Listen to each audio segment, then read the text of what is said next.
We are here pending salary arrears totaling to 72,955,000.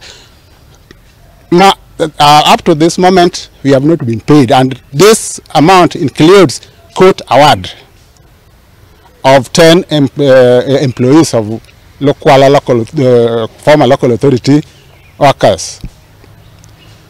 And we have already written to our Honorable Governor demanding for these payments.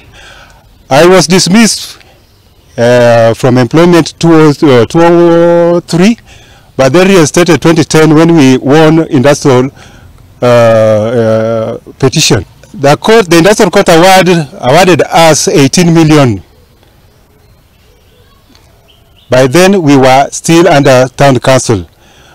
In 2013, the county government came in. The government formed the transitional authority.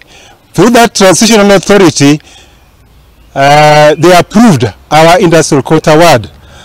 But to my surprise, both the first government of Rasanga and this government of Orengo has refused to pay us. Mimi nilikuwa mfanyikazi wa hapa Siaya na niliretire 2018. Paka sasa sijapata pesa yangu.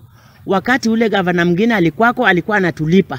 Wakati hii tukija tunafanywa mchezo wa paka na panya. Tunadanganywa kama watoto na tunadai pesa zetu. Nikiongea hivi mimi ni mgonjwa.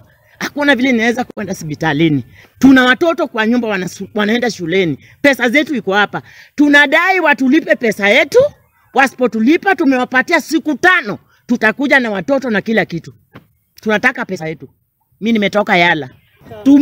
Tumeenda wakati nyingi kutafuta pesa na hatupati.